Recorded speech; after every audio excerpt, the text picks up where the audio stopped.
Chemotherapy and all, వీటికి replacement హోమియోపతిలో ఏముంది? कोई भी ट्रीटमेंट किसी को रिप्लेस नहीं करता। कीमोथेरेपी के साथ भी दे सकते हो, इम्यूनोथेरेपी चल रही है तो भी आप होम्योपैथिक इलाज दे सकते हो, रेडियोथेरेपी के साथ भी दे सकते हो। కాస్మెటిక్స్ వాడితే what kind of cancers and all, బయట అప్లై చేస్తే లోపల ఏంటి ఎఫెక్ట్ అని అడుగుతారు చాలా మంది. Skin is a mirror of the body. Whatever happen internally will reflect externally. Extra ఒక హోమియోపతి మెడిసిన్ అలోపతి మెడిసిన్ తో చాలా మంది కంపేర్ చేస్తారు.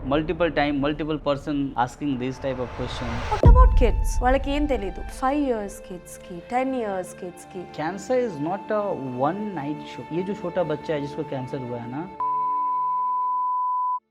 యూజింగ్ ఆఫ్ యూటెన్సిల్స్, దీని వల్ల కూడా క్యాన్సర్స్ వస్తూ ఉంటాయి. అండ్ ఫుడ్ త్రూ కూడా క్యాన్సర్స్ అన్నవి ఎక్కువగా వస్తున్నాయి. 4 खाना खाओ कैंसर हो जाएगा, 4 खाओ तो कैंसर नहीं हो जाएगा, ऐसे लोग बोलते टीवी पे आके। फूड हमेशा से ब्लेसिंग है, था, रहेगा भी। If a girl is suffering from a cancer, she can't be pregnant. हमारा घर बहुत खराब है तो फिर कैसे किसी को उसमें प्रोटेक्शन दे सकते हैं? If a person mentally strong, that person have bad habits, then cancer attack अवदा. सिक्का ना एक साइड रहेगा तो सिक्का चलेगा, तो ये हमारे साथ होता है। ఎక్కడో బెల్జియంలో డాక్టర్ ఉన్నారు, త్రూ ఏఐ పూణేలో ఉన్న ఒక పర్సన్ కి సర్జరీ చేశారు. अभी बड़ा चल रहा है कि AI can replace the doctor, ऐसा कुछ नहीं है। आज जितना भी आर्टिफिशियल వెంటిలేషన్ లేకపోవడం వల్ల కూడా క్యాన్సర్ అటాక్ అయ్యే అవకాశాలు ఉన్నాయా? डराते हैं लोग आपको बहुत, इससे भी कैंसर होता है, उससे भी कैंसर होता है, इससे भी कैंसर होता है। హలో అండి, నమస్తే, వెల్కమ్ టు అవర్ ఛానల్. నేను మీ అంజలి. ఈ రోజు మనతో పాటు డాక్టర్ గౌరీ శంకర్ గారు, డాక్టర్ క్యాన్సర్ నుంచి మనతో పాటు ఉన్నారు. And he has 15 years of experience. క్యాన్సర్కి సంబంధించి ఎన్నో విషయాలని మనకి తెలియచేయడానికి ఈ రోజు మనతో పాటు ఉన్నారు. ఆయనతో మాట్లాడి చాలా విషయాలు తెలుసుకుందాం. హలో అండి, నమస్తే. నమస్తే జీ, ఎలా ఉన్నారు? బాగున్నాను. Okay done. సో క్యాన్సర్ గురించి మాట్లాడదాం కాబట్టి చాలామందికి క్యాన్సర్ అన్న పదం విన వెంటనే when they listen a word cancer భయం వేస్తుంది, ఫియర్ ఫీల్ అవుతారు. బట్ అసలు క్యాన్సర్ సీక్వెన్స్ అంటే లైక్ ఎలా వస్తుంది, సిమ్టమ్స్ ఏంటి, they don't know the symptoms of cancer and all. So common peoples కోసం వాట్ ఈస్ క్యాన్సర్, దాని సిమ్టమ్స్ ఏంటి ఒకసారి చెప్పండి. It's a good question. Cancer, what is cancer and how we overcome from cancer. So let me clear one thing, cancer disease is not a big disease, the fear of cancer is very big.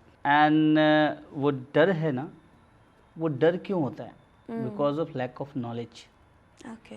Maximum time पे जब cancer की diagnosis आती है ना कि हमें cancer हो गया, तो उस कैंसर का डर और इमेजिनेशन, कैंसर मीन्स डेथ, तो ये जो फॉल्स परसेप्शन है, ये जो फॉल्स थॉट है लोगों के दिमाग में कि कैंसर मतलब डेथ, तो वो डेथ का डर ना पेशेंट को बहुत परेशान करता है। कैंसर एक बीमारी है जिस बीमारी में हमारे सेल्स जो होते हैं ना, उन पे हमारी बॉडी का कोई कंट्रोल नहीं होता, ठीक है। बट कैंसर पता चल गया, इट्स गुड, कम से कम आपको पता तो चला कि आपको कैंसर है, और तब आपका ट्रीटमेंट का तरीका जो है वो डिसाइड करेगा कि आपका कैंसर ठीक होगा नहीं होगा, वो सेकेंड है। बट कैंसर से डर जो है ना वो बहुत इंपॉर्टेंट है। ओके. उस डर को समझना है पहले आपको। अभी आपने कहा ना कि कैंसर का जो नाम है वो मॉन्स्टर डराता है, है, तो डेफिनेटली डराता है, क्योंकि कैंसर के बारे में अभी लोगों को बहुत ज़्यादा नहीं पता है, ट्रीटमेंट भी बहुत ज़्यादा नहीं है। बट हमारे होम्योपैथी में अगर कहा जाए तो जो मेरा 20 साल का एक्सपीरियंस जो होम्योपैथी को लेके है, सो डिज़ीज़ चाहे कैंसर का हो, चाहे PCD हो, चाहे डायबिटीज़ हो, चाहे कोई भी बीमारी हो, बीमारी एक तरह का डिफेंस प्रोसेस हमारी बॉडी का है। ओके. हर कोई भी बीमारी होती है ना मैडम, बीमारी हमें बचाने के लिए होती है ना कि हमें मारने के लिए, तो हम इस बात को समझते ही नहीं हैं।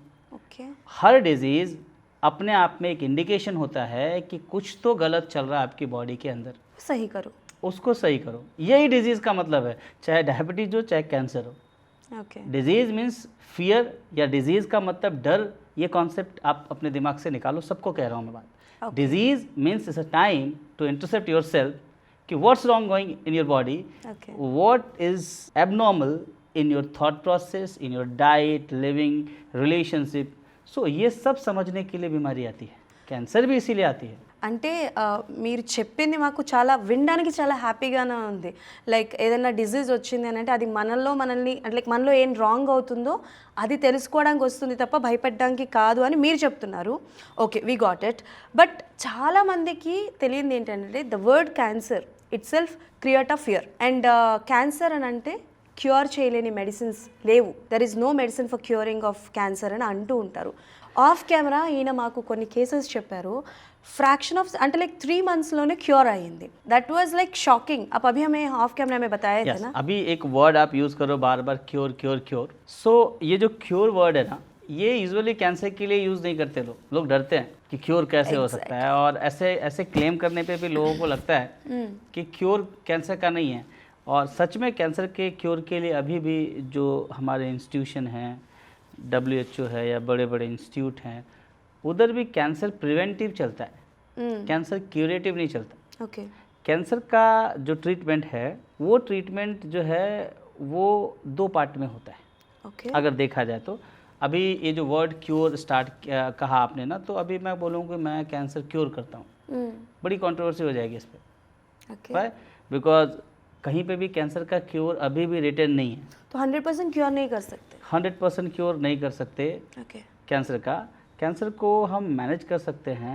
कैंसर का जो क्योर है वो स्टेजेस पे डिपेंड करता है मैडम. अभी 3 महीने में कैंसर क्योर हो गया ऐसा दावा करना वैलिड नहीं है. आप सिम्टम कम कर सकते हो, आप सफरिंग कम कर सकते हो. कैंसर जो बीमारी होती है वो बहुत सारे कॉम्प्लिकेशंस के बाद आती है. छोटी छोटी बीमारियां होती हैं ना हमारे बॉडी में, उन छोटी छोटी बीमारियों को जब हम सप्रेस करते हैं, हर जगह के कैंसर का यही हाल है.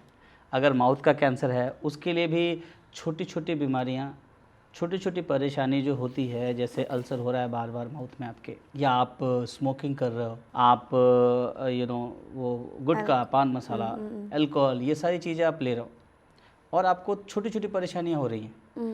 आप जब उस छोटी छोटी परेशानियों को इग्नोर करते हो, और वो इग्नोरेंस जो है वो 1 साल 2 साल 4 साल 5 साल 10 साल तक चलता है, तब जाके बॉडी नेसेसाइड हो जाती है आपको बड़ी पैथोलॉजी देने के लिए. ऐसा नहीं है कि कैंसर ओवरनाइट जर्नी है.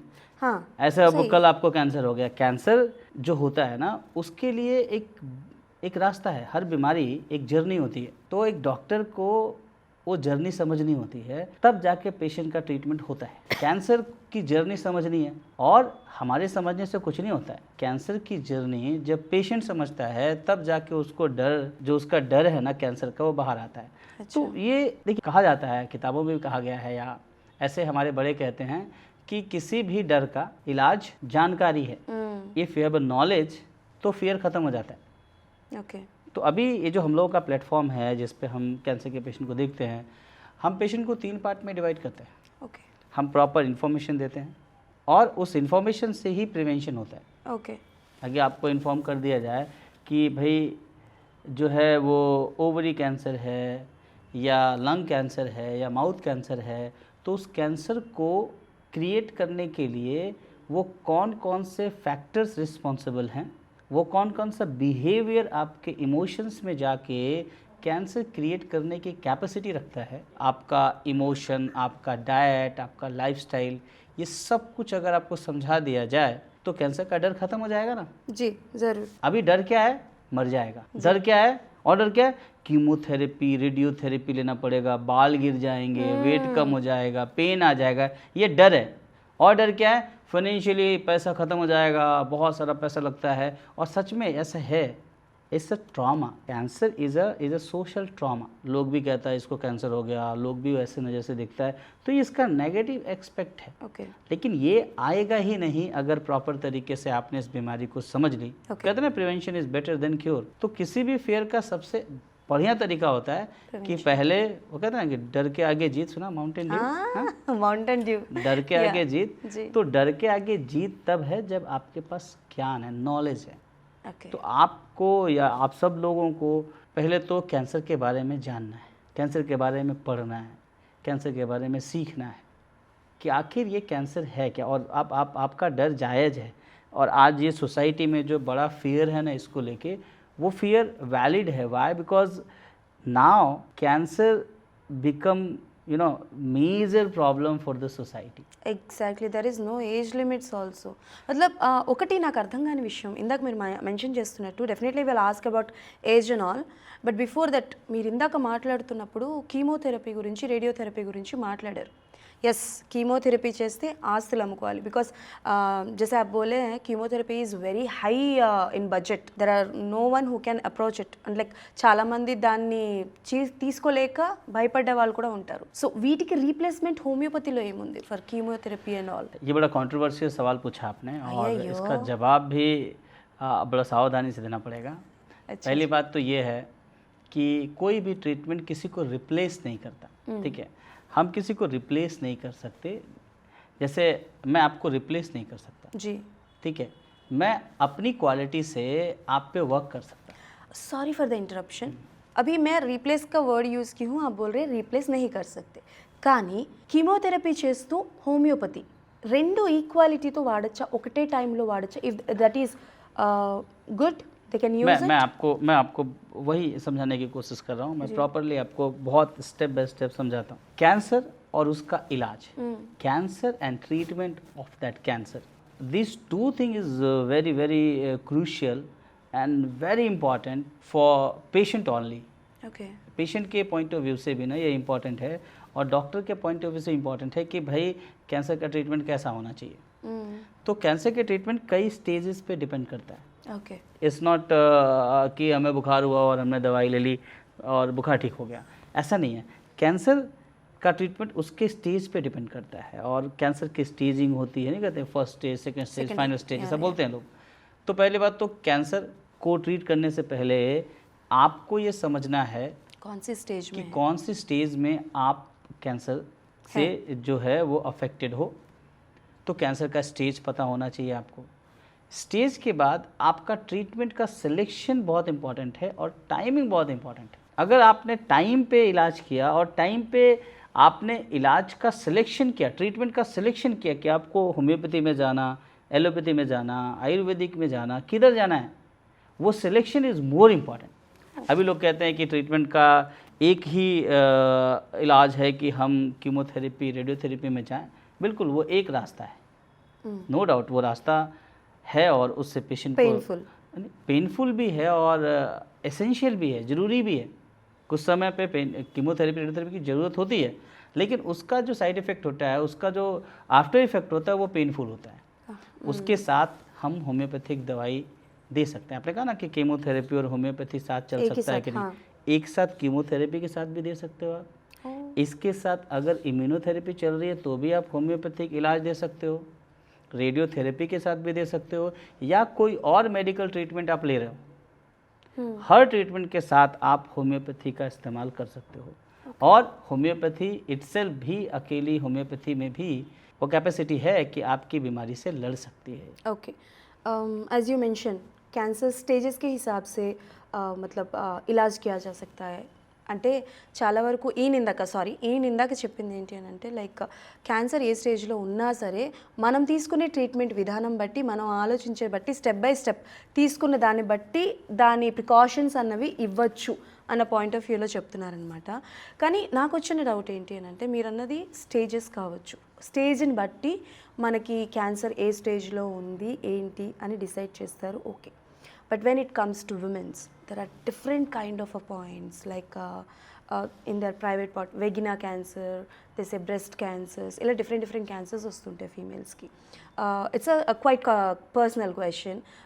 There are some people who are saying that using of a bras, different kind of a bras, breast cancers vastayi antaru. So what do you want to say about that? बिल्कुल सही सवाल है आपका। देखिए cancer किसी male female या बच्चे, इन सब में अलग अलग स्टेजेस के होते हैं। जी. रही बात फीमेल जेनेटल कैंसर की, चाहे ब्रेस्ट है, ओवरी है, वजाइना है, यूट्रस है, इधर के कैंसर जो हैं उधर वो कैंसर का भी सेम स्टेजिंग होता है, Okay. उसका भी हैंडलिंग सेम होता है। How they will affect? हाँ, कैसे अफेक्ट करते हैं, कैंसर के अफेक्शन का अलग अलग ऑर्गन पे अलग अलग एक्सपोजर होता है। जैसे मान लीजिए सर्विक्स कैंसर है, वजाइनल कैंसर है, तो इसका इस मेजर पार्ट कैंसर होने का क्या होता है, सबसे पहला तो पर्सनल हाइजीन होता है।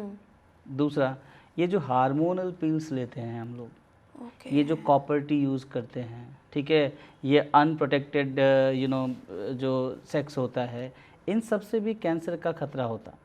ठीक है, ये भी कैंसर के लिए रिस्पॉन्सिबल होता है। इन्फेक्शन है, पीआईडी है, अभी ये बहुत सारे अननेसेसरीली जो वैक्सीन दिए जाते हैं, ये सब कुछ आगे जाके कैंसर के रिस्क को बढ़ाता है। और सबसे बड़ा रीज़न जो होता है, हर एक, जैसे अभी मैं अगर वेजाइनल कैंसर की बात करें, सर्विक्स कैंसर की बात करें, तो इसका सबसे बड़ा रीज़न होता है हाइजीन प्रॉपर तरीके से मेंटेन नहीं होता है। कॉन्टीन्यूअस ल्यूकोरिया है कई दिनों से, आपको पीआईडी है, यूटीआई हो रहा है फ्रीक्वेंटली। तो अब ये frequent UTI is a indication कि if you are not correct that UTI ना, तो in future this UTI will turn into some grosser pathological condition like cancer and all. So you have to understand. Okay, sorry for the interruption. చాలామంది common peoples కూడా చూస్తారు కాబట్టి మన podcast, so they don't know what is UTI. So UTI అంటే UTI means urinary track infection.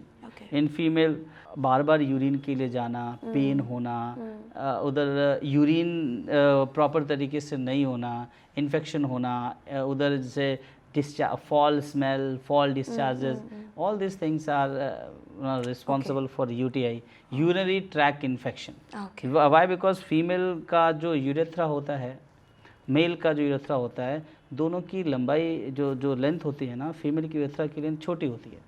तो छोटी length की वजह से इन्फेक्शन के चांसेस ज़्यादा होते हैं. पब्लिक टॉयलेट यूज़ करने पे इचिंग, तो ये चीज़ें हैं.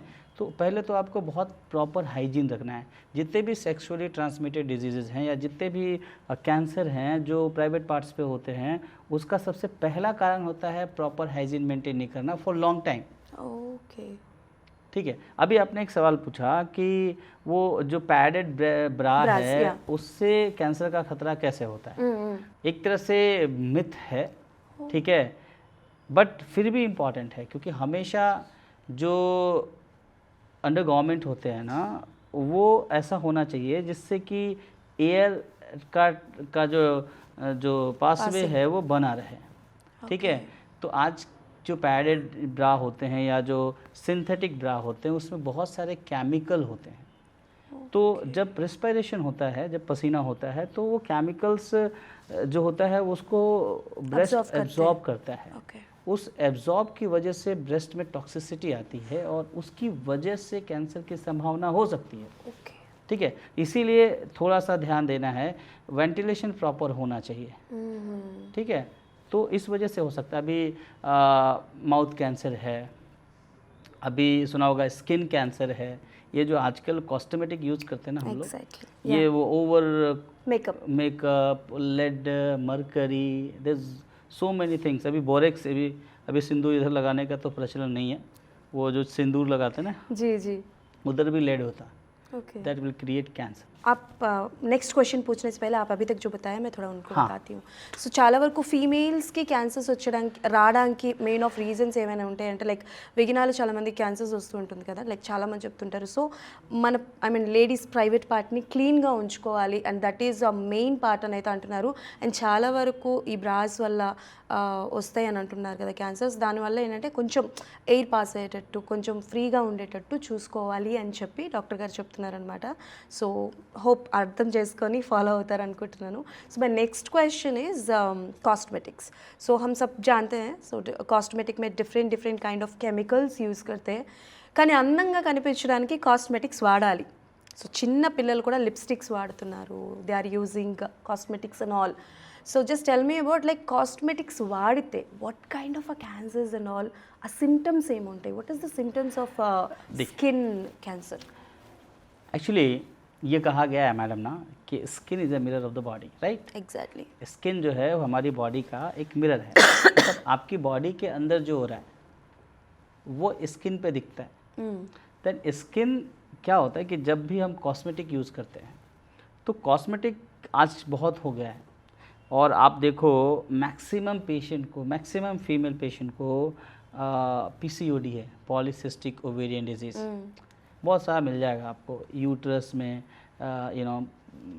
Tumour in uterus and all these things are frequently होता है जब हम स्किन के एरप्शंस को, स्किन को बहुत बुरी तरीके से बैडली ट्रीट करते हैं. Skin is a primary defence.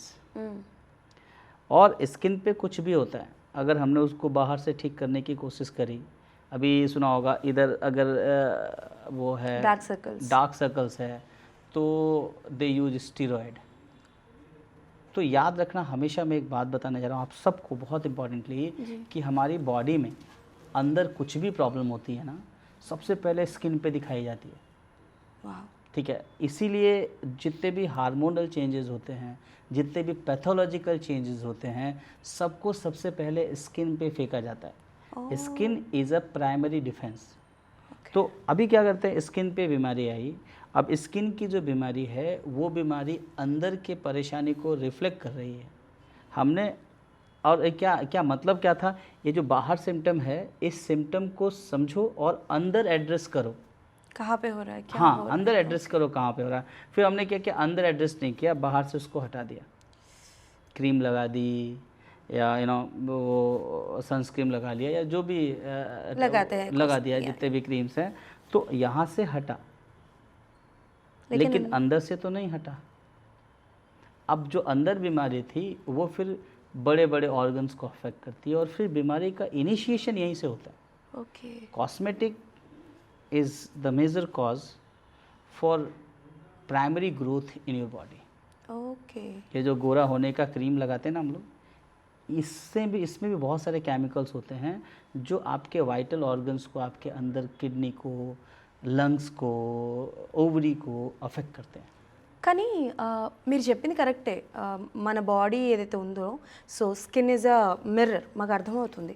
కానీ చాలా వరకు ఒకవేళ మనం ఏదైనా స్కిన్కి యూజ్ చేస్తాం కదా, కాస్మెటిక్ వీఆర్ యూజింగ్, రిజల్ట్ కనిపిస్తుంది, బట్ బయట అప్లై చేస్తే లోపల ఏంటి ఎఫెక్ట్ అని అడుగుతారు చాలా మంది. बराबर ये बोला आप कि हम बाहर अप्लाई करेंगे तो अंदर कैसे फ़र्क पड़ता है, राइट? ఎవరండి ఈయనకి తెలుగు అర్థం కాదన్నారు, ఎంత బాగా అర్థం అవుతుందో ఈయనకి, చెప్పండి. तो आपने कहा भाई बाहर से अंदर कैसे फ़र्क पड़ता है, आपको समझना पड़ेगा। फ़र्क अंदर पड़ा, अंदर का रिफ्लेक्शन बाहर है, ये उल्टा है। This is opposite thing. Internally what ever happen internally will reflect externally, okay, right? जब हमारा लिवर खराब होता है ना तो स्किन पे ब्लैकनेस आता है, दैट ब्लैकनेस विल इंडिकेट कि आपका मेटाबॉलिक डिसऑर्डर हो गया आपकी बॉडी में। आपकी बॉडी में कुछ लिवर है या जितना भी मेटाबॉलिक डिसऑर्डर है वो अंदर आया। अभी हमने क्या किया, उस अंदर के डिसऑर्डर को, वो अंदर का डिसऑर्डर था, वो जो मेटाबॉलिक डिसऑर्डर था वो स्किन पे दिखा। ओके, हमने क्या किया, स्किन को साफ कर दिया, डिसऑर्डर पे ध्यान नहीं दिया। ओके, तो दैट मेटाबॉलिक डिसऑर्डर ना विथ टाइम, इट्स नॉट कि immediately that suppression of skin will create cancer. With time, okay, धीरे धीरे वो disorders then reflect on another important vital organs, अंदर जाके एक और ऑर्गन्स पर अफेक्ट किया। ओके, फिर हमने उसको भी ठीक कर दिया। फिर ऐसे करते करते करते करते, जैसे कोई भी बीमारी कैसे आती है, आपके घर में मुझे एंट्री करना होगा तो कैसे आएंगे आप, सीधे बेडरूम में जाएंगे क्या? नहीं, पहले हाई, पहले कॉलिंग बेल। तो bell is what, oh, that is symptoms. So then doorbell दबाया, आप आए, तब अंदर गए, फिर अंदर अंदर अंदर अंदर। तो ये स्किन, जो बाहर की स्किन की परेशानी होती है, वो प्राइमरी एड्रेसिंग पॉइंट होता है कि समथिंग इंटरनली जी, अंदर आपके कुछ गड़बड़ हो रहा है, तो पहले इंटरसेप्ट करके अंदर जाके देखो कि क्या परेशानी है। ओके, अभी जितनी बीमारियां हैं ना, सारी की सारी बीमारी का इनिशिएशन जो होता है वो स्किन के सप्रेशन से होता है। ओके, सारी की सारी बीमारी का इनिशिएशन छोटी मोटी बीमारियों के लिए फीवर की गोली, एंटीबायोटिक्स, ये सब लेके जो छोटी छोटी बीमारी होती है, जो बताने के लिए होती है कि अंदर बड़ा प्रॉब्लम होने वाला है, हम उन सब बीमारियों को दबाने के बाद फिर वो बड़ी बीमारी आती है। ये जितने भी कैंसर के पेशेंट हैं ना, इन सारे पेशेंट को जब हम एग्जामिन करते हैं तो समझ आता है कि छोटी छोटी परेशानी बार बार इंडिकेशन दिया उसको। जैसे अभी स्टमक कैंसर है तो बार बार हार्ट बर्न हुआ, पेट में जलन हुआ, पेट में दर्द हुआ, ये बार बार हुआ, उसने एड्रेस नहीं किया कई दिनों तक, और जब परेशानी बड़ी हो गई तब कैंसर निकल के आया। ऐसे ही पेन होता है, जैसे ऐसे ही रेक्टल कैंसर होता है। आजकल rectal cancer, colorectal cancer is very common. तो वो जो कॉन्स्टिपेशन है ना, वो बार बार रहा, ब्लीडिंग बार बार हुई, और उसको उसने एड्रेस नहीं किया। वो कॉन्स्टिपेशन के लिए वो चूरन्स ले लिया, पेन के लिए पिल्स ले लिया। अब ये धीरे धीरे धीरे धीरे ये परेशानी बड़ी होके कैंसर में चेंज हुई। तो जितने भी छोटा परेशानी होता है ना, वो छोटा परेशानी is a indication, be careful and find the reason for this chota wala problem. If you're not finding and give treatment from the surface, that chota problem will become बड़ा प्रॉब्लम. ओके, आप जब बोल रहे थे तो skin की वजह से एक छोटा सा पर्सनल एक्सपीरियंस बताती हूँ. मेरी भांजी है, मेरी भैया की बेटी. सडनली क्या हुआ पता नहीं, पूरा स्किन पूरा एलर्जी हो गया. एकदम से लाल लाल होके जो इरिटेशंस होता है ना, एलर्जी टाइप हो गया. फिर हम डॉक्टर के पास लेके गए तो वो बोले कुछ भी नहीं है, कम हो जाएगा, मेडिसिन दीजिए. क्रीम्स दिए, मेडिसिन यूज़ किए. 15 दिन तकरीबन शायद वो बच्ची परेशान होती रही, बाहर भी नहीं गई. पूरा फेसेस सब कुछ हो गया. एलर्जी क्या हुआ पता नहीं. फूड में भी कुछ चेंजेस नहीं हुआ. तो अगर बच्चों का ऐसा होगा तो कैसे पता चलेगा कि क्या प्रॉब्लम है, व्हाट इज़ एंड व्हाट? चाहे बच्चे हों चाहे बड़े हों, जो भी प्रॉब्लम है ना, छोटे बच्चों को स्किन वो तो बता नहीं पाएगा कि क्या हुआ क्या नहीं हुआ, तो कोई दिक्कत नहीं, उसका भी इलाज है. वो जो बाहर परेशानी हुई ना, उसके लिए homeopathy is a best solution. Okay. उधर आपको सिंपल सा पिल्स दे के इचिंग ख़त्म कर सकते हैं. उधर कोई एप्लीकेशन लगाने की ज़रूरत नहीं है. ओके. होम्योपैथी में आपको दवाई दे के उसको ठीक किया जा सकता है. There no need to apply anything externally. हमारे कहने का मतलब है कि बाहर की बीमारी को कुछ बाहर से अप्लाई करके नहीं ठीक करना है. मेडिसिन लेना है, वो मेडिसिन अंदर की चीज़ों को सही करेगा और बाहर अपने आप ठीक हो जाएगा सब. ఓకే, మీరు చెప్పింది కరెక్ట్, బాగానే ఉంది. బట్ చాలా ఒక మిత్ ఉంది, హోమియోపతి అనేది చాలా స్లోగా పనిచేస్తుంది. It will take, okay definitely మనకి రిజల్ట్స్ కనిపిస్తాయి కానీ కొంచెం టైం తీసుకుంటుంది. ఎలోపతి ఒకవేళ ఒక 2-3 మంత్స్లో క్యూర్ చేస్తే ఆర్ ఎల్స్ రిజల్ట్స్ చూపిస్తే, హోమియోపతి అనేది it will take 6 months, 8 months, 9 months అని అంటారు.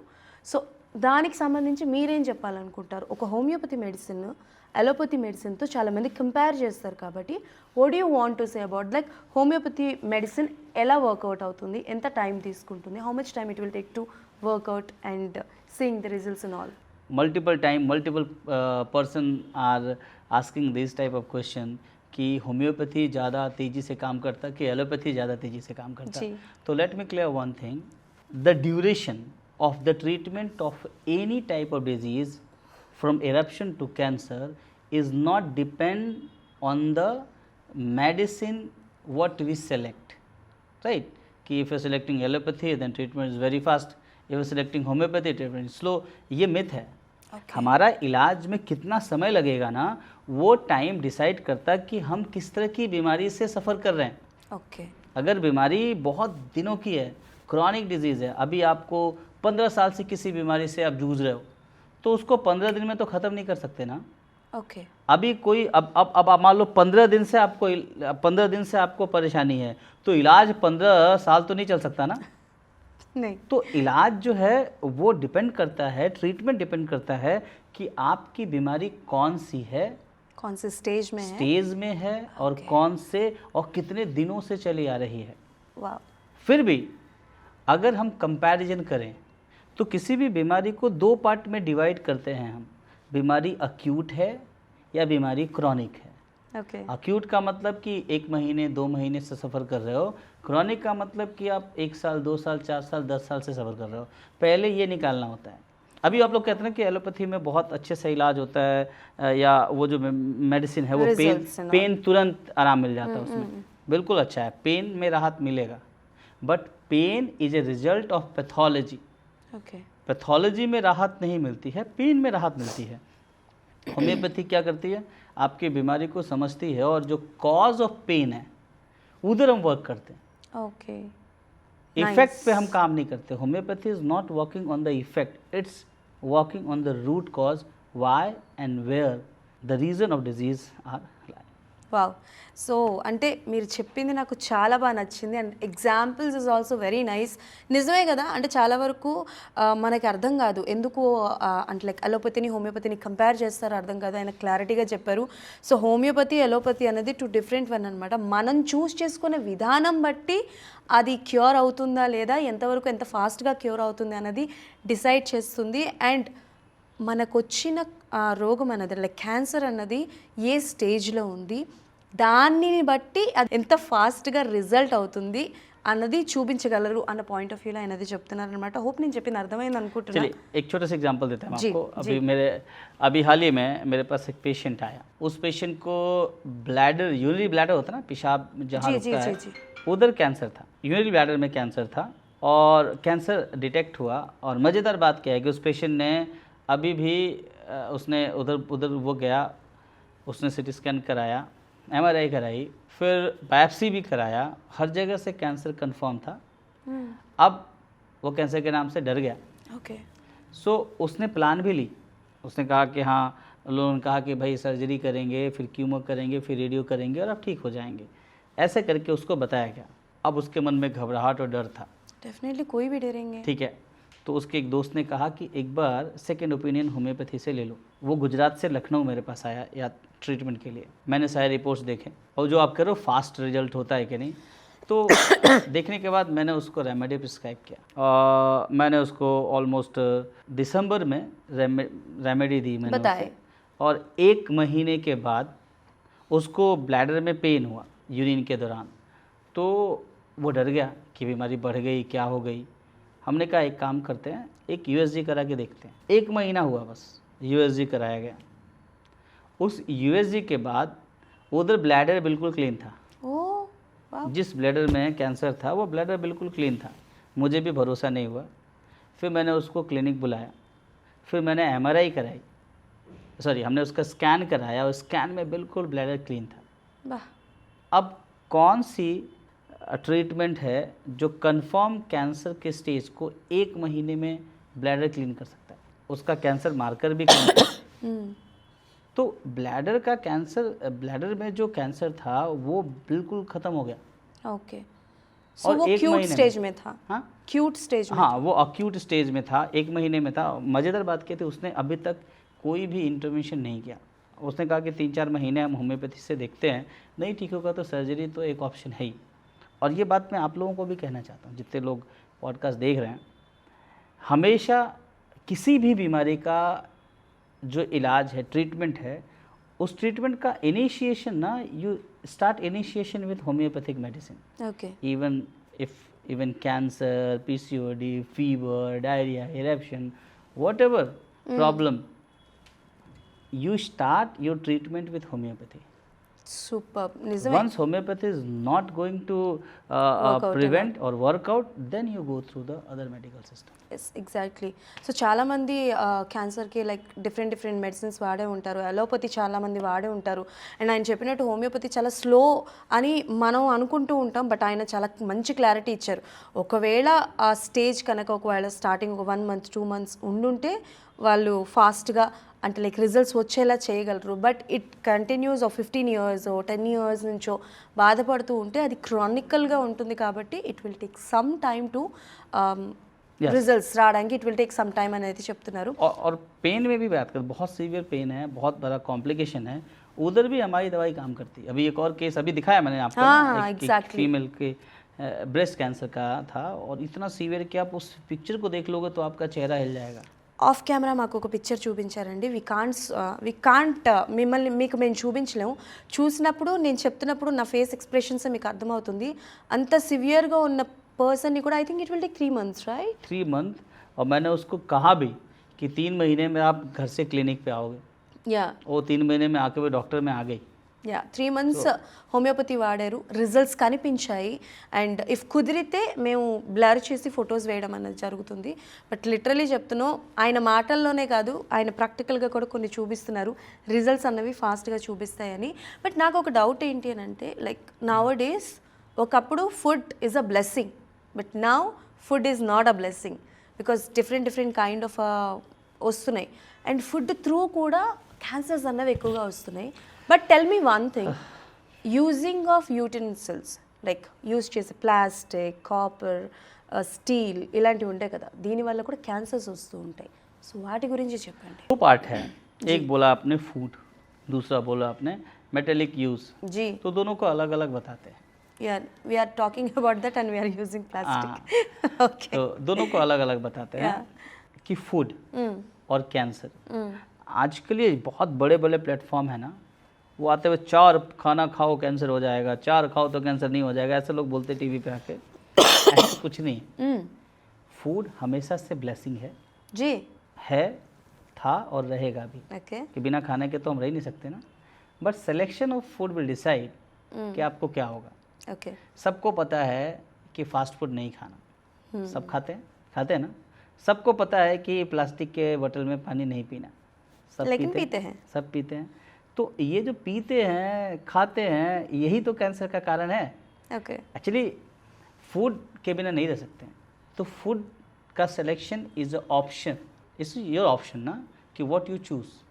तो हम तो बार बार कहते हैं कि नेचुरल फूड खाना है, ऑर्गेनिक खाना है। ऑर्गेनिक खाना है, शुगर कम लेना है, सॉल्ट कम लेना है, ऑयल कम लेना है, स्मोकिंग नहीं करना है, अल्कोहल नहीं लेना है। किसको नहीं पता स्मोकिंग करने से कैंसर होता है? जाओ पूछो। इवन स्मोकिंग के पैकेट पे लिखा होता है कि कैंसर होता है इससे, अच्छा, फिर भी हम पीते हैं। सॉरी फॉर द इंटरप्शन, आप स्मोकिंग बोले तो मुझे और एक हैबिट को ऐड करना है। बहुत सारे लोग बोलते हैं हुक्का, जो हुक्का पॉट होता है, हुक्का होता है, बहुत सारे लोग बोलते हैं थ्रोट क्लियर होने के लिए యూస్ करते हैं.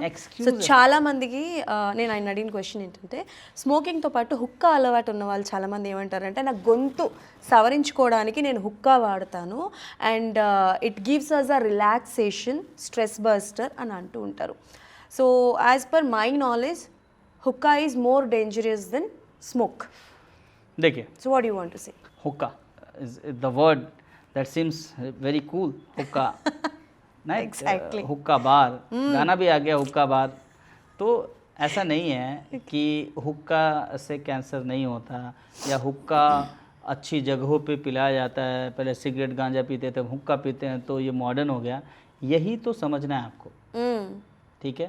हुक्का हो, स्मोकिंग हो, अल्कोहल हो, टोबैको हो, ये हमेशा से कैंसर के लिए रिस्पॉन्सिबल रहा है और रहेगा. अभी हुक्का में मल्टीपल फ्लेवर्ड आ गए हैं. हाँ, अभी वो फ्लेवर्ड की वजह से छोटे बच्चे भी, अभी देखा मैंने हुक्का के लिए, वो भी एक्साइटेड रहते हैं. तो ये सारी की सारी चीज़ें बहुत डेंजरस है. हुक्का इक्वली रिस्पॉन्सिबल है कैंसर के लिए जितना कि स्मोकिंग रिस्पॉन्सिबल है. ओके. तो हमें सब पता है मैडम, ऐसा नहीं है. हम आज इतना अवेयरनेस है ना कि आप ये नहीं कह सकते कि हमें पता नहीं था स्मोकिंग से कैंसर होता है और हमने स्मोक किया हमको कैंसर हो गया. मैं जितने आज भी मैंने कम से कम 6-7 माउथ कैंसर के पेशेंट, अभी मैं ओपीडी से आ रहा हूँ देख के, और सारे के सारे माउथ कैंसर के पेशेंट की हिस्ट्री थी स्मोकिंग की, टोबैको की.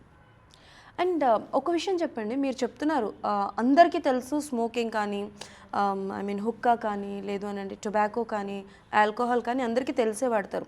But they are using one word, we are using it limitedly. మాకు లిమిటెడ్గానే మేము యూజ్ చేస్తున్నాం, మాకేం రాదు. మంత్లీ ఒక ట్వైస్ చేస్తాం, ఇయర్లీ మహా అయితే ఒక 5 times 10 times తీసుకుంటాం. వట్ డస్ ఇట్ మ్యాటర్స్ అని? स्मोकिंग जस्टिफाइड नहीं है. चाहे कोई भी कैसे भी कितने भी हीरो आके बोले, हीरोइन आके बोले, वो गुटखा और स्मोकिंग अल्कोहल, ये जस्टिफाइड नहीं है. इससे चांसेस हैं कैंसर के. और जितने भी पेशेंट कैंसर के देखते हैं ना, mostly all the patient are addicted from हुक्का, smoking, tobacco, alcohol. All these things are, trigger points that trigger the cancer. If there is any possibility कि आपकी बॉडी में कैंसर होने की जो भी पॉसिबिलिटी है ना, उस पॉसिबिलिटी में ये सारे के सारे जो हैबिट होते हैं ना, ये ऐसे आग में घी डालने का काम करते हैं. They thus initiate your cancer. So try to avoid all these things. Although फिर चाहे जितना भी मॉडर्न हो जाओ, लोग कहते हैं अब तो मॉडर्न है, स्मोकिंग नहीं करता, हुक्का नहीं लेता, ये सब कुछ केवल और केवल आपको बीमारी में ले जाने के लिए रिस्पॉन्सिबल होता है. సరే, అలవాటు ఉన్న వాళ్ళకి క్యాన్సర్ వచ్చే సూచనలు ఉండొచ్చు, బాగానే ఉంది. Those who are very fit, they are doing exercise, they don't have any bad habits, they are eating very well and they are doing each and everything perfectly, still they are attacking by cancers. ఎందుకు? చిన్నపిల్లలకి అలవాటు ఉంది. बहुत अच्छा सवाल है आपका, और ये एक तरह से सोचने पे मजबूर करता है कि उनका लाइफस्टाइल बहुत अच्छा था, वो अच्छा डाइट लेता था, स्मोकिंग नहीं करता था, अल्कोहल नहीं करता था, कोई बैड हैबिट नहीं था, फिर भी कैंसर हो गया. देखो, जो भी बीमारी है, चाहे कैंसर हो या जो भी बीमारी Whatever is हो, that. बीमारी होने के दो रीज़न होते हैं। एक, बीमारी हमेशा दो तरीके से होती है, बीमारी मन को अफेक्ट करती है और बॉडी को अफेक्ट करती है। ओके। तो जितना भी अच्छे हैबिट्स हों, अगर आपके इमोशन अच्छे नहीं हैं, ठीक है, आपका इमोशन भी रिस्पॉन्सिबल होता है इक्वली बीमारी के लिए। Continuous stress, anxiety, depression, inferiority feeling, financial stress, indignation, dignity को ठेस पहुंच रहा है, ये सारी के सारे जो इमोशंस होते हैं, ये कहीं ना कहीं आपके इम्यूनिटी को कम करता है। In spite of your having good habit, taking good food, but if you are emotionally broken down ना, equally that emotion is equally responsible. जितना कि रिस्पॉन्सिबल आपका बैड हैबिट है, स्मोकिंग है, एल्कोहल है, उतना ही रिस्पॉन्सिबल आपके बैड इमोशंस का भी होता है। और हर तरीके के ऑर्गन पे अलग अलग इमोशंस रिस्पॉन्सिबल होते हैं। ओवरी अगर आपका अफेक्ट हो रहा है तो ओवरी को अफेक्ट करने के लिए पर्टिकुलर सेट ऑफ इमोशन अलग अलग हैं। अगर हार्ट में प्रॉब्लम है, लंग्स में प्रॉब्लम है, आपके आइज़ में प्रॉब्लम है, हर जगह के बीमारी का इमोशन अलग अलग होता है, क्योंकि हर इंसान की लाइफ अलग है, हर इंसान के चैलेंजेस अलग हैं। तो इमोशनल बैरियर, इमोशनल स्ट्रेस भी सबके अलग अलग हैं। तो उन लोगों में इमोशन रिस्पॉन्सिबल होता है। ఓకే. సో ఎమోషన్స్ వల్ల కూడా క్యాన్సర్స్ వచ్చే అవకాశాలు ఉన్నాయి అంటున్నారు మీరు. Okay, that's very nice. పెద్దవాళ్ళకి, ఒక ఏజ్ వచ్చిన వాళ్ళకి, those who know what is life, what is emotions and వాళ్ళకి వస్తే okay fine. What about kids? వాళ్ళకి ఏం తెలియదు, ప్రపంచం అంటే they don't know how to react and all. But 5 years కిడ్స్కి, 10 years కిడ్స్కి, they are also suffering from 2 साल का cancer. बच्चा है जिसको कैंसर हुआ है। अब देखो, ये बड़ा लॉजिकल सा सवाल है और बहुत सारे लोग ऐसे सवाल करते हैं। अभी cancer is not a one night show. ऐसा आप नहीं कह सकते कि 2 महीने में कैंसर शुरुआत हुआ, ऐसा नहीं है। अभी ये जो छोटा बच्चा है जिसको कैंसर हुआ है ना, उस कैंसर की रिस्पॉन्सिबिलिटी उसकी जितनी है ना, उससे ज़्यादा रिस्पॉन्सिबल उसके माँ बाप के हेल्थ की है ड्यूरिंग प्रेगनेंसी, राइट। तो कैंसर भी जनरेशन टू जनरेशन आता है। అంటే ఈ హెరిడిటీ అంటారు. हेरिडिटरी होता है ये भी कभी। तो अभी वो है, जैसे बोला ना कि हमारे पास सीड है, सीड है।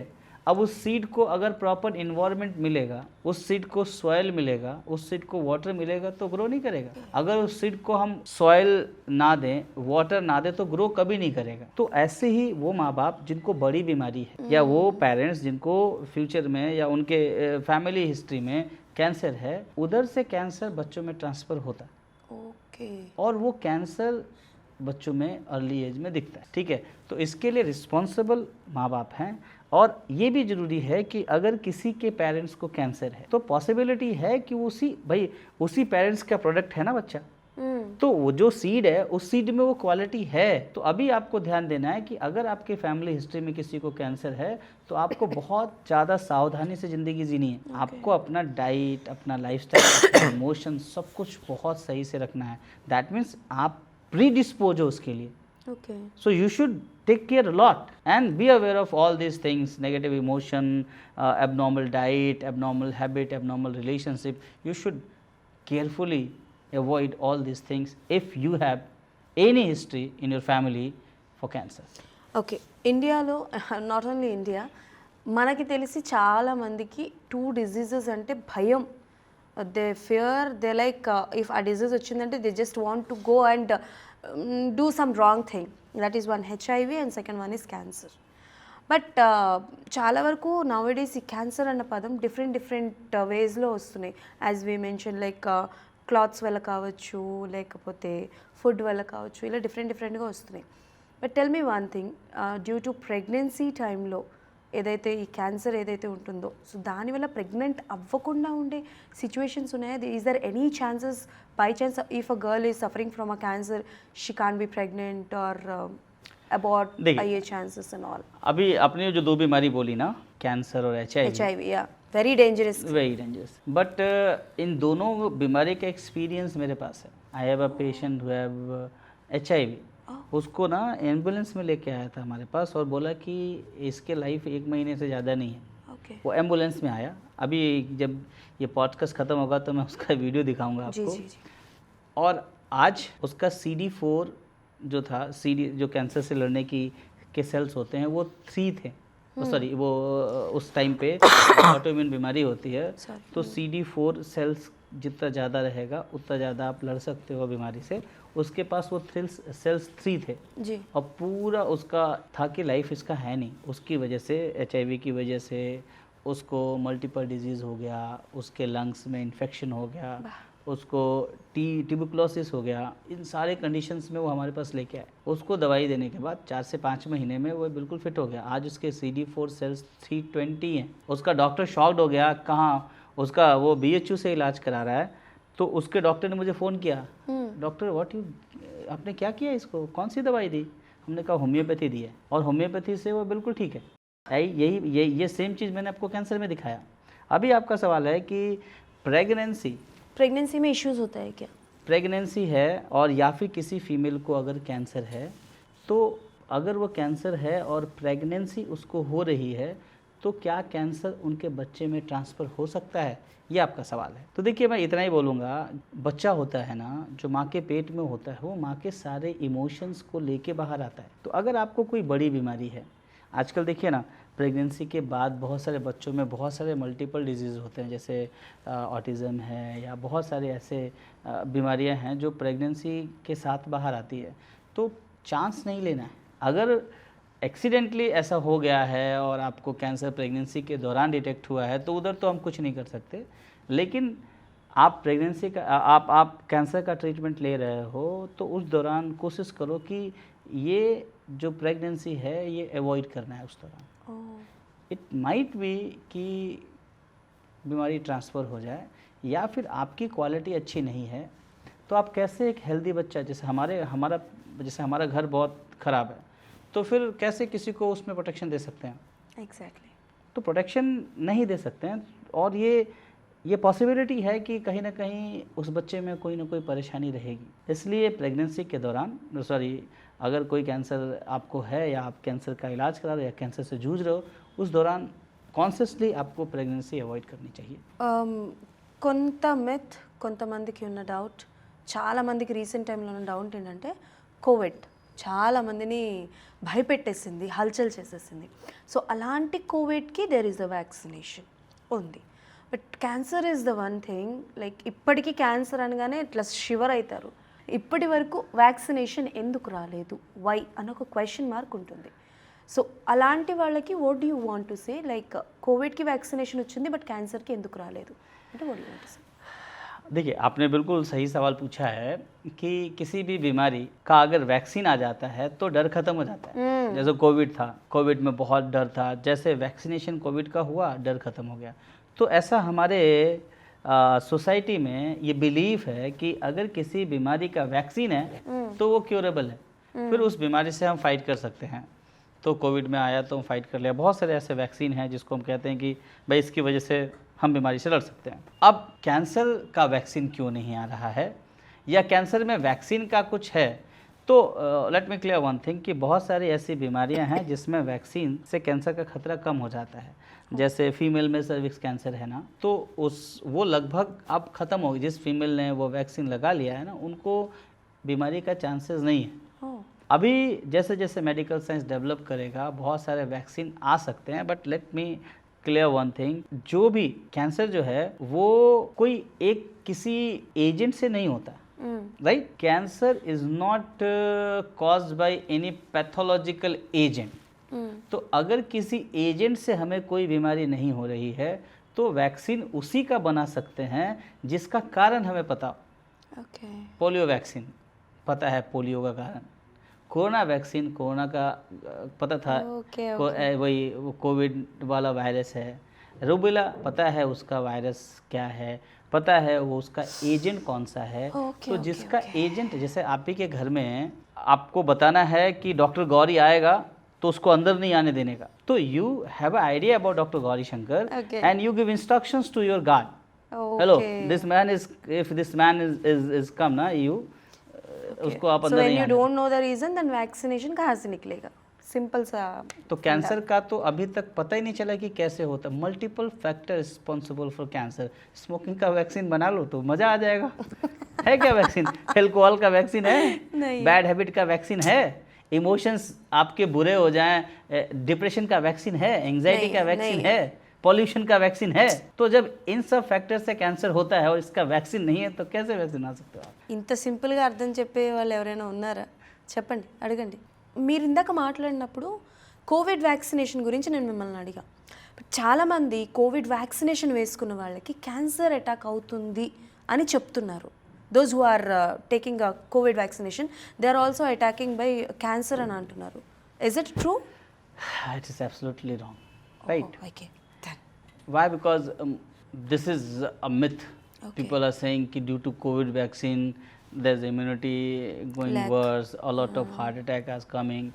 So कोई भी वैक्सीन, अगर कोई भी वैक्सीन कहीं से भी बनाई जाती है ना, तो वैक्सीन का मल्टीपल टेस्ट होता है, बहुत सारे एक्सपेरिमेंट होते हैं, तब जाकर वो वैक्सीन बाहर आता है. बाहर आता है. ओके. तो चूंकि वैक्सीन है तो बॉडी में भाई कोई भी चीज़ बाहर से डालेंगे तो रिस्क होता है, इसीलिए वैक्सीन जब लगाते हैं तो इनिशियल फेज में उसको बाहर नहीं आने देते हैं, इम्यूनिटी गिर जाता है, फीवर होता है, रैशेज होते हैं. वाई? बिकॉज आपका बॉडी फाइट कर रहा होता है. उस इनिशियल फेज में अगर आप एक्सपोज होते हो किसी चीज़ से तो खतरा है, लेकिन एक बार वैक्सीन का टाइम हो जाता है, उसका ड्यूरेशन खत्म हो जाता है, आपकी बॉडी में एंटीबॉडी बन जाता है, तो फिर आप लाइफ लॉन्ग उससे बच सकते हो. अभी वैक्सीन की आप बात कर रहे थे, जी जी. तो अभी मिथ है कि वैक्सीन से, इसके वैक्सीन से कैंसर हो जाएगा क्या? तो कैंसर किसी एक चीज़ से नहीं होता है. कैंसर करके मल्टीपल फैक्टर्स हैं और अभी भी हमें नहीं पता है कि हमें क्या करना चाहिए कैंसर से बचने के लिए. जो भी नोन चीज़ें, जो कैंसर पेशेंट को देखते देखते देखते जो हम लोगों को समझ आया कि इससे बचना है, इससे बचना है, इससे बचना है, तो अभी वही हम बता पा रहे हैं. जैसे जैसे मेडिकल साइंस एडवांस होगी, रिसर्चेज होंगे, तो हमें पता चलेगा कि और ज़्यादा क्या करना है. ఓకే. అండ్ అంటే లైక్ నేను ఇందాక ఒక వీడియోలో చూశాను, విన్నాను. చాలామంది ఏమంటారంటే మీరు కూడా మెన్షన్ చేశారు, ఇఫ్ బ్యాడ్ హ్యాబిట్స్ లేకపోయినా ఎమోషన్స్ వల్ల కూడా క్యాన్సర్ అటాక్ అయ్యే అవకాశాలు ఉన్నాయని. If a person mentally strong, his or her emotions are very strong, if that person have bad habits then cancer attack అవ్వదా? सिक्का सुना है? हाँ Coin? हाँ. एक साइड रहेगा तो सिक्का चलेगा, वही हमारे साथ होता है. ఓకే. आपकी बॉडी में कहीं से भी कुछ भी अगर वीक है, ఓకే. अभी हमें अपने घर को प्रोटेक्ट करना होता है, हम क्या करते हैं, अंदर भी ताला लगाते हैं और बाहर भी ताला लगाते हैं. अभी अंदर आपने बहुत बड़ा ताला लगा दिया, बहुत स्ट्रांगली आपका दरवाज़ा बंद कर दिया, और बाहर आपने बंद नहीं किया, तो भी तो चांस है ना कि अंदर जाके तोड़ा जा सकता है. समझ रहे मेरी बात आप? ऐसा नहीं करना है कि अगर हम मेंटली बहुत स्ट्रांग हैं और मेंटली स्ट्रांग है और हम स्मोकिंग कर रहे हैं या हम बैड हैबिट हमारे पास है तो आपके बॉडी को वो बैड हैबिट अफेक्ट नहीं करेगा. ये मिथ है. ఓకే. आपको फिजिकली मेंटली दोनों तरफ से सिस्टमेटिक और डिसिप्लिन रहना होगा, तब जाके आप बीमारी से बच सकते हो. हाँ, हो सकता है कि आप उतनी जल्दी अफेक्ट ना हो जितनी जल्दी आपके दोनों इमोशनली भी बहुत ब्रोकन डाउन हो और आपका हैबिट भी बहुत ख़राब है, उधर आप बहुत जल्दी अफेक्ट हो जाओगे. ఓకే. इधर आपको थोड़ा टाइम लगेगा, लेकिन ऐसा नहीं कि इधर होगा नहीं, होगा होगा, थोड़ा लेकिन धीरे-धीरे. थोड़ा धीरे धीरे होगा, टाइम लगेगा, अफेक्शन थोड़ा देर आएगा, सफरिंग थोड़ी कम होगी, लेकिन इधर भी होगा. इसके लिए आपको दोनों हैबिट बहुत अच्छा रखना है, फिजिकल, मेंटल, इमोशन, स्पिरिचुअली आप बिल्कुल फिट होने चाहिए. క్యాన్సర్ వచ్చిన వాళ్ళకి కీమోథెరపీ మనం ఆల్రెడీ మాట్లాడుకున్నాం. కీమోథెరపీ చేస్తారు, రేడియోథెరపీ కూడా చేస్తారు. కాకపోతే ఏంటంటే హోమియోపతిని out of 100% of people 30% of people నమ్ముతారు. 70% of people they are go for allopathy and they are going for chemotherapy and radiotherapy. Cost పరంగా చూస్తే too much of high cost. They are like వాళ్ళ ఆస్తులన్నీ అమ్మేస్తూ ఉంటారు. They are coming on road to treat their self for allopathy అంటే like chemotherapy. అది what about case of హోమియోపతిలో cost ఎంత ఉంటుంది అని నేను అడగలేను, కానీ బట్ ఒక మిడిల్ క్లాస్ ఫ్యామిలీ ఎవరైతే ఒకవేళ ఎఫెక్ట్ అయి ఉంటారో ఒక క్యాన్సర్తో, వాళ్ళు హోమియోపతికి వెళ్తే ఎంతవరకు they can financially afford the homeopathy one? इसका जवाब मैं दो तरीके से देता हूँ. जी. इसको दो पार्ट में देखते हैं. पहला कि अगर 100% पेशेंट, कोई पेशेंट है, कोई कम्युनिटी है जो 100% बीमार है, तो 70% लोग एलोपैथी के पास जाते हैं, जी. 30% होम्योपैथी के पास जाते हैं. तो ऐसा क्यों होता है, इसको समझना है पहले. इन सब का रीजन अवेयरनेस है.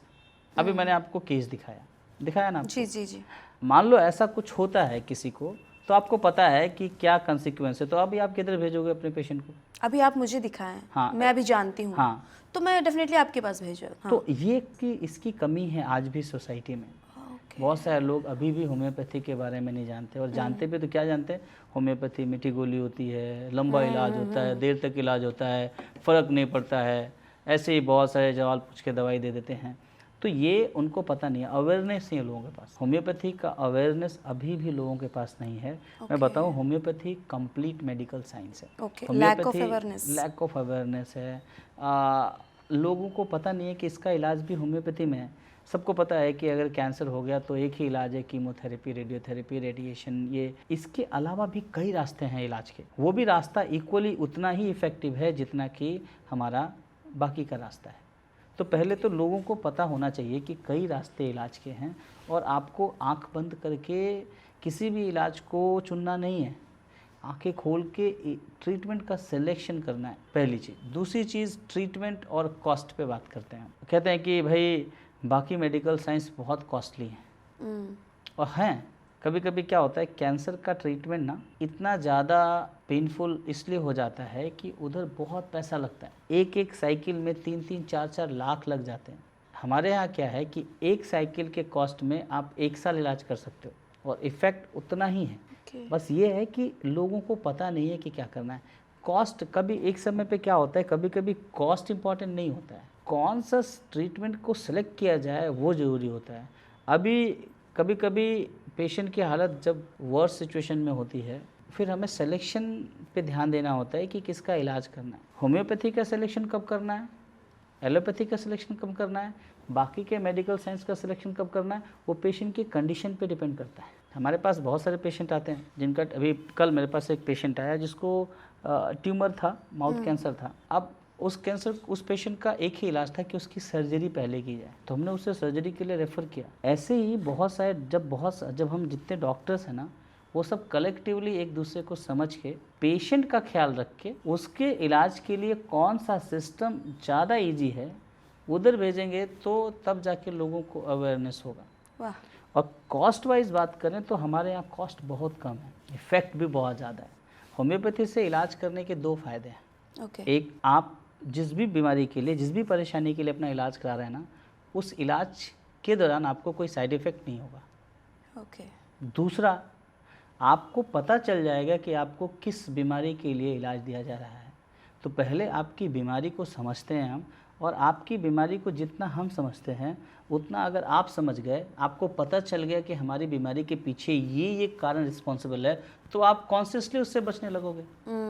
तो आपको अवेयर किया जाता है कि आपकी बीमारी का रीज़न क्या है, और आपको बताया भी जाता है, और हम आपके साथ भी होते हैं आपको बताने के लिए कि ये अवॉइड करना है, ये अवॉइड करना है, ये अवॉइड करना है। ठीक है, तो एग्जाम्पल लेते हैं, अगर एलोपैथी में 100 रुपया खर्च होता है, अगर एग्जाम्पल दे रही हूँ, अगर एलोपैथी में 100 रुपया खर्च होता है तो होम्योपैथी में कितना हो सकता है? फिर बोला मैंने कि बात पैसे की नहीं है मैम जी, बात है पेशेंट के कंडीशन को कौन सा ट्रीटमेंट शूट करता है। आप मतलब आप सही बोल रहे అంటే మీరు చెప్పింది నిజమే, డబ్బు మ్యాటర్ కాదు, బట్ ఫర్ సమ్ పీపుల్ मैंने आपको వాళ్ళకి बताया అమౌంట్ कि నీడ్.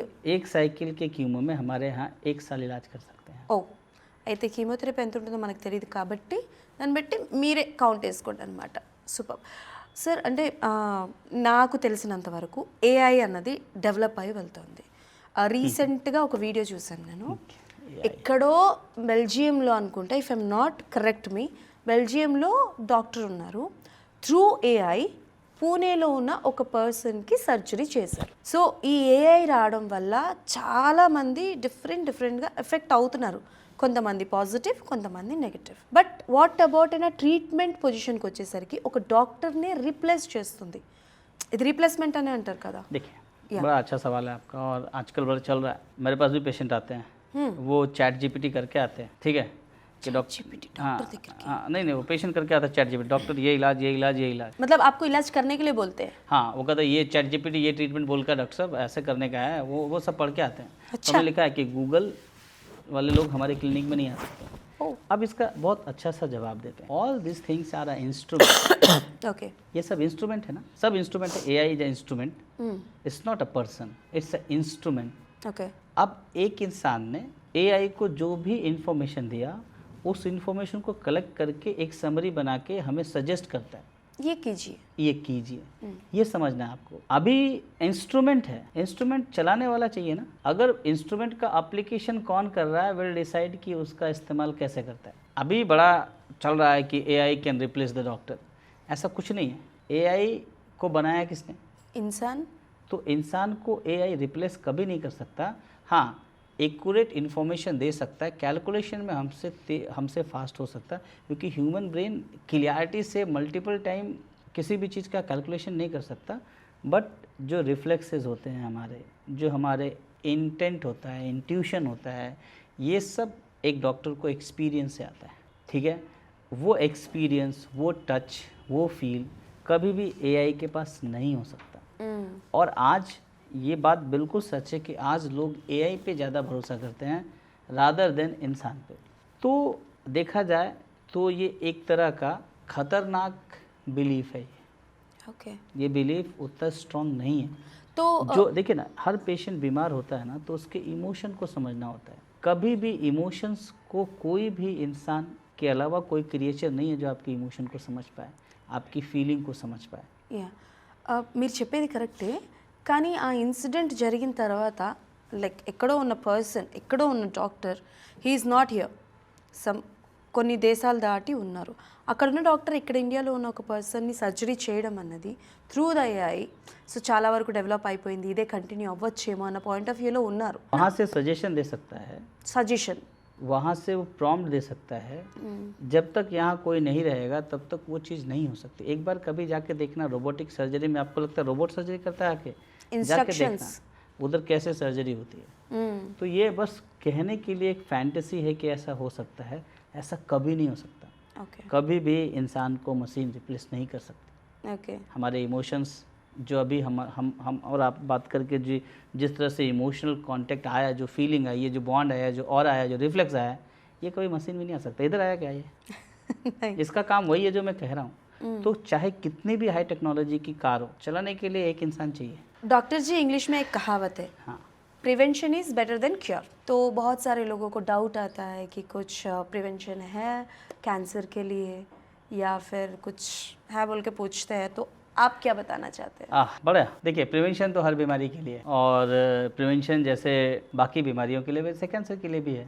और अगर आप कैंसर को प्रिवेंट करना है तो पहले देखिए, prevention is better than cure. अब ये कह सकते हैं how we prevent society for a cancer. There's two things. First, to aware the society about cancer. Okay. You can educate the society for cancer. You can educate your family for cancer. Then after education, prevention for cancer is very common things. Right? First thing, eat fresh. अभी क्या आपको लगता है fresh खाते सब? डिब्बा बंद करके वो पिज़्ज़ा, बर्गर, वो पैकेट फूड, स्टोर्ड फूड, ये सब खाते हैं हम लोग। तो ये प्रिवेंशन है, ये नहीं खाना है तो प्रिवेंट हो जाओगे। दूसरी चीज़, स्मोकिंग, अल्कोहल से दूर रहना है। स्मोकिंग बोले तो सॉरी मैं इंटरप्ट कर रही हूँ आपको, वो वेप होता है इलेक्ट्रिक वाला कुछ, वो भी स्मोक तरह की होता है, वो बोलते हैं वो सेफ है, वो कुछ भी नहीं कुछ है. भी सेफ नहीं है, किसी भी तरह का स्मोकिंग सेफ नहीं है। अल्कोहल से बचना है, पोल्यूशन अवॉइड करना है। ओके. ठीक है, अब ये तो फिजिकल है, रेगुलर एक्सरसाइज करना है। उसके अलावा जो मेंटल प्रिवेंशन है वो स्ट्रेस, एंजाइटी से दूर रहना है। ओके. ठीक है, फ्रूट्स लेने हैं, वेजिटेबल्स लेने हैं, वो सारे फ्रूट्स लेने हैं जो कलरफुल हों, तो आप कैंसर से ज़्यादा बच सकते हैं। कलरफुल फ्रूट्स एंड वेजिटेबल लेना है, सनलाइट में एक्सरसाइज करना है, ओपन एयर में। आज तो एक्सरसाइज भी हम लोग जिम में जाके करते हैं, वो ज़्यादा डेंजरस होता है। एक्सरसाइज आपको ओपन एयर में करना है, क्लोज्ड एयर में एक्सरसाइज नहीं करना है। तो आज जितना भी ये आर्टिफिशियल चीज़ें आ गई ना, वो सब कैंसर के लिए खतरा है। आज हमारे आसपास केवल कैंसर को क्रिएट करने की ही चीज़ें हैं। ये देखिए, बॉटल से लेके मोबाइल तक, ये भी रेडी। अब लोग सर के पास मोबाइल रख के सोते हैं, रेडिएशन इतना एक्सपोज हो रहा है। मोबाइल का टाइम, हमारे पास कोई टाइम नहीं है मोबाइल का, कभी भी मोबाइल देख, हर चीज़ का टाइम। ये लाइटिंग है यहाँ पे, दिन और रात में फ़र्क ही नहीं। हमारी बॉडी तो रेस्ट ही नहीं करती। आप देखो, गाँव से ज़्यादा बीमारी आजकल मेट्रो सिटीज़ में। क्यों? एग्जैक्टली. क्योंकि मेट्रो सिटीज़ में रात ही नहीं होती। गाँव में आप जाओ, 7 बजे के बाद सारे लाइट्स ऑफ हो जाते हैं, अपने आप बॉडी में स्लीप के हार्मोन्स एक्टिव होने लगते हैं। शहर में तो 2-2, 3-3 बजे तक लोग सोते नहीं, तो दिन रात का फ़र्क ही ख़त्म हो गया है। నాకు ఒక విషయం చెప్పండి, మీరు ఇందాక మాట్లాడుతున్నప్పుడు ఈ లైట్స్ గురించి మాట్లాడారు. వెంటిలేషన్ లేకపోవడం వల్ల కూడా క్యాన్సర్ అటాక్ అయ్యే అవకాశాలు ఉన్నాయా? देखिए वेंटिलेशन ज़रूरी है ना, एक्सचेंज ऑफ एयर भी तो ज़रूरी है। तो कैंसर डराते हैं लोग आपको बहुत ज़्यादा, इससे भी कैंसर होता, उससे भी कैंसर होता, इससे भी कैंसर होता। लोग इतने इतने पजेसिव हो जाते हैं, ऑब्सेशन में चले जाते हैं कि रेगुलर इन्वेस्टिगेट करना, हर दिन जाके बात करना, कहीं मुझे कैंसर तो नहीं, कहीं मुझे कैंसर तो नहीं, क्योंकि इतना ज़्यादा डर है ना। Cancer is not a overnight game, एक रात में कैंसर नहीं होता आप। ఓకే. సో నాకు ఒక విషయం చెప్పండి, నా పర్సనల్ ఎక్స్పీరియన్స్ చెప్తా మీకు. జనరలీ హెయిర్ అనేది ఎక్కువ లాస్ అవుతుంటుంది కొంతమంది అమ్మాయిలకి డ్యూ టు సీజనల్ చేంజెస్ వల్ల what ever is that. But నాలా కొంచెం ఓవర్ థింక్ చేసే అమ్మాయిలు హెయిర్ ఎక్కువ లాస్ అవుతుంటే అమ్మని బ్రెయిన్ క్యాన్సర్ వచ్చిందేమో, చచ్చిపోతానేమో, అయిపోయింది, ఏ స్టేజో ఏంటో అనుకుంటారు. अभी देखो आपको हेयर लॉस से आपको डर डर है। लग गया, अब सोचो वो पेशेंट जिनका कैंसर अभी डायग्नोस नहीं हो रहा है या डायग्नोसिस हो गई, उनको कितना डर लगता होगा। तो वो डर बहुत ज़्यादा ज़रूरी है। आपको आज डायग्नोस हुआ, कल आप मर नहीं जाएंगे। तो जब भी कैंसर डायग्नोस्ड हो या जब भी कैंसर जैसी कोई स्थिति पैदा हो, तो 3 चीज़ करनी है। पहली चीज़, कैंसर का पता लगाना है कि कैंसर कौन से स्टेज में है, पता लगा लिए। पता लगाने के बाद किसी भी कैंसर के इलाज के लिए 3 रास्ते होते हैं। एक, आपको स्ट्रॉन्ग विल्ड आपके अंदर होना चाहिए कि ठीक है I am going to fight with cancer. Family का सपोर्ट होना चाहिए और अच्छे डॉक्टर का चुनाव करना है। Third one is very selection important. Is a good doctor, not a big doctor. A good a big. तो हमेशा अच्छे डॉक्टर का चुनाव करिए। अच्छा अस्पताल, अच्छा डॉक्टर, अच्छा क्लिनिक, बड़ा इंफ्रास्ट्रक्चर, वो सब ज़रूरी नहीं होता है। एक अच्छा डॉक्टर जो आपको समझे, दिखने में अच्छा नहीं, समझने में अच्छा. समझने में अच्छा, ओके. जो बताए कि आपको कैंसर हुआ है, तो कलेक्टिवली कैंसर के लिए रिस्पॉन्सिबल वो कौन कौन से फैक्टर हैं जो अभी भी आपके लिए रिस्पॉन्सिबल हैं, उसको पहले आपकी बॉडी से निकालते हैं। ओके. उसके बाद वो फैक्टर जो ट्रिगर कर सकते हैं कैंसर, उससे आपको दूर रखे और आपको एज ए ह्यूमन समझे, एज एक्सपेरिमेंटेशन मशीन ना समझे, ఓకే. तो फिर आप कैंसर से लड़ सकते ఇంత బాగా చెప్తున్నారు ఈయన క్యాన్సర్. నాకు ఒక విషయం చెప్పండి, చాలామంది yearly once full body checkup చేయించుకుంటారు. అండ్ చాలామంది ఏమేమి ఉంటాయి, even though as I say the biggest అంటే ఫియర్ ఉన్న హెచ్ఐవిని కూడా టెస్ట్ చేయించుకుంటూ ఉంటారు. But is there any particular test that can prevent and like బయట పెట్టగలదు క్యాన్సర్ ఉంది అని చెప్పేసి? देखिए पहली बात तो कैंसर के लिए बहुत सारे ऐसे पर्टिकुलर टेस्ट हैं जो बताते हैं कि आपको किस ऑर्गन का कैंसर है, वो बात अलग है। बट जनरल टेस्ट जो आपको साल में 1 बार 2 बार कराना चाहिए अगर आपकी एज 40 से ज़्यादा है।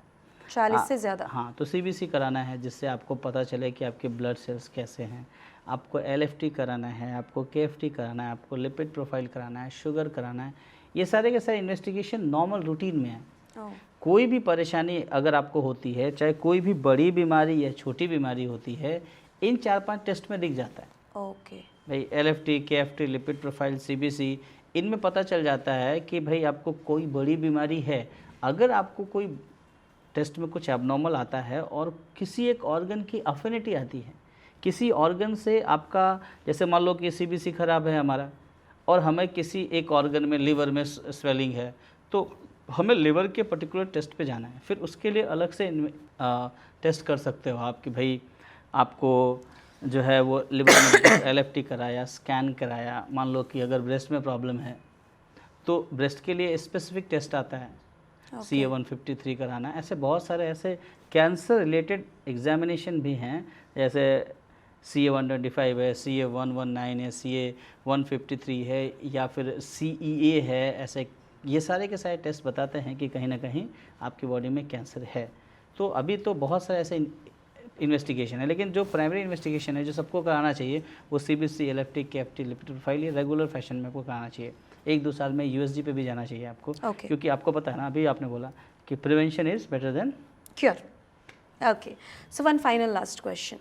సో మీరు ఇందాక మెన్షన్ చేసినట్టు ఫుడ్ ఈజ్ అ బ్లెస్సింగ్, కానీ బిజీ లైఫ్, ఎర్లీ మార్నింగ్ ఫుడ్ని తీసుకెళ్ళిపోతారు, సో చల్లగా ఉంటుంది, కోల్డ్ అయిపోతుంది, బట్ దాన్ని వేడి చేసుకొని తింటూ ఉంటారు. లైక్ అంటే ఫుడ్ని వార్మ్ చేసుకున్న ఫుడ్ బాక్సెస్ వస్తున్నాయి, లైక్ ప్లగ్ ఇట్ అండ్ ఉగ్గరం హో జాయేగా. అలాంటి ఫుడ్స్ తీసుకోవడం ఎంతవరకు secure? Because again this is a myth or this is a fear what we can say, అలా చేసి తింటే క్యాన్సర్ వచ్చే అవకాశాలు ఉంటాయి అని అంటారు. ఆల్రెడీ వండిన ఫుడ్ని మళ్ళీ వార్మ్ చేసుకొని తినడం ఎంతవరకు కరెక్ట్? देखिए, फिर से हम कह रहे हैं मैम, ये बहुत बार ये सवाल पूछते हैं. Selection of food is your choice ma'am. ये तो आपको चुनना है ना, और राइट और रॉन्ग आपको पता है फूड पे क्या है. हाँ, ना ना ना, सिलेक्शन ऑफ फूड नहीं, मैं पूछने वाली हूँ कि गरम करके खाते हैं कुछ लोग. अभी सुबह खाना बना देते हैं, ठंडा हो जाता है, तो आजकल टिफ़िन बॉक्स आ गया कि एक आधा घंटा आप इलेक्ट्रिक में लगा दो, चार्जिंग लगा दो, फूड गर्म हो जाता है, तो आप गर्मा गर्म फूड खा सकते हो. तो ऐसा फूड को अगर पहले से खाना बना के ठंडा हुआ फूड को फिर से गर्म करके खाना कहाँ तक सही है, कितना देर तक? देखिए, अगर आपने सुबह खाना बनाया और शाम को आप गर्म कर रहे हो तो इट्स ओके, लेकिन आप स्टोर्ड फूड है उसको गर्म करके खा रहे हो तो वो कहीं से जस्टिफाइड नहीं है. फ्रिज में स्टोर हो. हाँ, फ्रिज में 1 दिन 2 दिन 3 दिन का स्टोर करके आप उसको गर्म करके खा रहे हो. और जैसे सुबह हमने खाना बनाया और प्लग लगा के गर्म कर दिया, वो ज़्यादा जो हमेशा जब भी आप खाना गर्म करो ना, तो पहले तो जब गर्म करो तो ओपन होना चाहिए वो सब कुछ, ठीक है. जैसे कि बहुत ज़्यादा परेशानी ना हो. और पॉट में खाना गर्म कर रहे हो ये भी इम्पॉर्टेंट है. Which one is healthy? Plastic के पॉट में गर्म कर रहे हो, एल्युमिनियम के पॉट में गर्म कर रहे हो, ये सब चीज़ें हेल्दी नहीं है, ठीक है. आपको खाना अगर गर्म करना है तो आजकल ऐसे टिफ़िन हैं हमारे पास जिसमें खाना गर्म ही रहता है थोड़ा बहुत, और आपको टाइम से खाना चाहिए. अगर आपका खाना का गर्म आप लेके आए हो, सुबह आपने सुबह 10 बजे टिफ़िन पैक किया है और 6 बजे खा रहे हो तो वैसे भी गलत है. आपकी बॉडी के लिए भी गलत है और खाना भी उस टाइम तक उतना ज़्यादा हेल्दी नहीं रहता है. तो टाइम से खाएंगे तो ये ऑप्शन ही नहीं है. और गरम करना ठीक है, गरम करना है आपको, लेकिन गरम खाना जब करें तो ख्याल रखें कि वो खाना फ्रेश कुक्ड खाना हो, ठीक है. आप गरम करके खा सकते हैं, कोई इसमें इशू नहीं.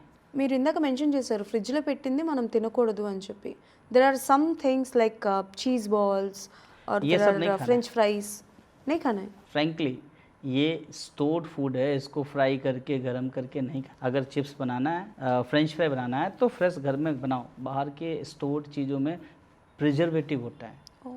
That preservative having a potent quality to produce cancer. So cancer గురించి చాలా విషయాలు చెప్పారు, చాలా విషయాలు మేము తెలుసుకున్నాం. But one final last question. So cancer treatment తీసుకొని నార్మల్ స్టేజ్కి వచ్చిన కేసెస్ ఉంటాయి కొన్ని. సో అలా నార్మల్ స్టేజ్కి వచ్చిన వాళ్ళకి మళ్ళీ క్యాన్సర్ రీఅటాక్ అయ్యే సిచ్యువేషన్స్ ఏమైనా ఉన్నాయా?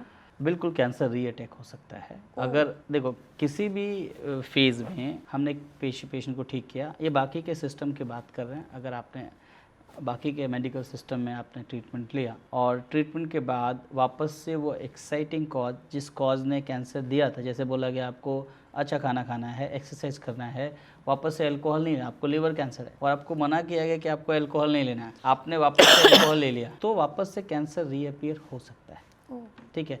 तो कैंसर के पेशेंट को बहुत ख्याल रखना है कि अगर हमें किसी भी चीज़ से अगर हमारा सिम्टम ट्रिगर्ड हो रहा है, हमारा कैंसर ट्रिगर्ड हो रहा है, उस चीज़ को कम्प्लीटली एवॉइड करना है. भाई आपका ऑलरेडी आपका एक ऑर्गन वीक है. उस वीक ऑर्गन को अब और ज़्यादा वीक करेंगे तो जो भी बीमारी आपके बॉडी ने सप्रेस किया है वो बीमारी तो वापस आ जाएगी ना. ऐसे ही अब in case of homeopathy also this is happen, but in homeopathy ना हम इम्यूनिटी थोड़ा ज़्यादा होती है लोगों की, क्योंकि एक बार हमने आपके शरीर से बीमारी हटा दी, एक बार आपको समझ आ गया कि हमारा जो कैंसर है लिवर कैंसर ही है, वो हमारे बैड हैबिट की वजह से है, हमने वो अल्कोहल की बैड हैबिट है, तो हमारी होम्योपैथिक दवाई जो है वो आपके बैड हैबिट को ख़त्म कर देगा. आपको अंदर से इच्छा ही नहीं होगी कि आपको अल्कोहल लेना है. तो हम रूट कॉज पे बात करते हैं. जो भी रीज़न होम्योपैथी में है किसी भी बीमारी के, उस रीज़न को कट आउट कर देते हैं मेडिसिन से. तो कोई बेसिक इंस्टिंक्ट होता ही नहीं है, लाइफ नॉर्मल जा रहा होता है और पेशेंट बिल्कुल रिकवर हो जाता है. Anyways thank you so much, बहुत सारे इन्फॉर्मेशंस दिए. So hope our podcast viewers बहुत सारे थिंग्स जान सकते हैं, जाने हैं आपके वजह से. Thank you so much. नमस्कार जी, थैंक यू. సో అది సంగతి అనమాట. సో చాలా విషయాలు తెలుసుకుని ఉంటారు. And hope this podcast will help you. Thank you so much. Keep watching our channel. Tata bye, signing of.